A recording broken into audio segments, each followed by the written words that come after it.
Hi guys, just posting a quick video here on how to tape for shin pain or calf pain, in particular for things like running, jumping, skipping, that sort of thing. The reason I'm posting this up is I do CrossFit and the 14.1 workout has just been announced, which involves double unders, just skipping, and I personally get quite a lot of calf pain during and after skipping. So this is how I tape, and I thought I'd show you guys how to do it.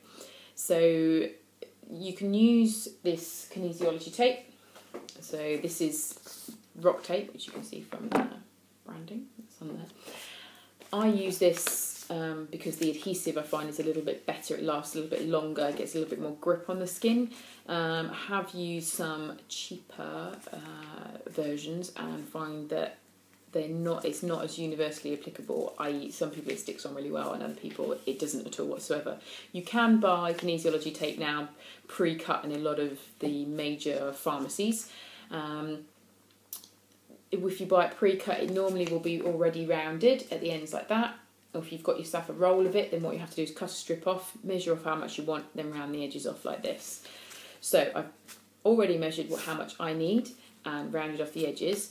I'll just show you where we want to be placing it. So I'm going to be taping for posterior calf pain. So this is when we're getting that deep ache in the calf, but it's definitely in that back compartment through here that we're not getting across the top or round this side here, which can also happen. What you're wanting to do is measure from just below that ankle there through, following up to about 2/3, 3/4 of the way up through here. What you want to do before you apply the tape is have a quick feel along here, and you've got that shin bone nice and firm, and you've got that soft tissue behind there. What you're wanting to do is get that tape to lie about halfway between the two. We don't want it fully on the shin because we're not going to get the changes in the soft tissue that we want. And if we put too much of the tape through here, it's fine, but it's going to work more on that soleus and gastroc rather than that deep compartment, which typically is what causes that aching pain in the shins.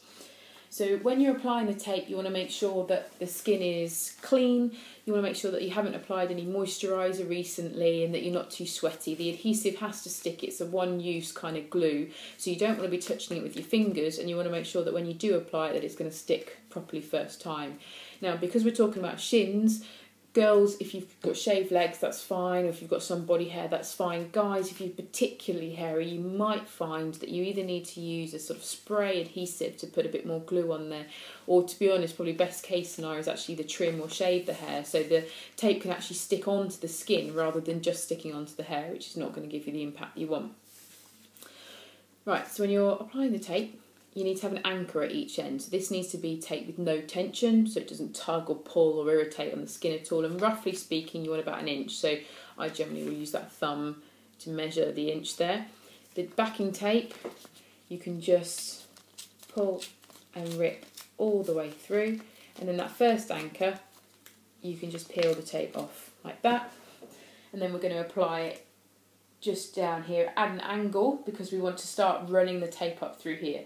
Place it down, rub it down, make sure that adhesive's got a little bit of take to it, and then you want to peel that backing tape off without touching that adhesive on the back, leaving about 1 inch, 1.5 inches at the end for that anchor.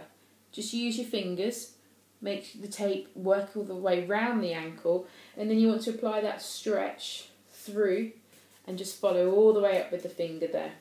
This last little anchor here, I'm going to pull the backing tape off, and then with no stretch again, apply it on there. Now I tend to use the backing paper, but you can use your hand. You just want to make sure you work through and get the tape on like that, so it's nice and adhered. There you go, guys.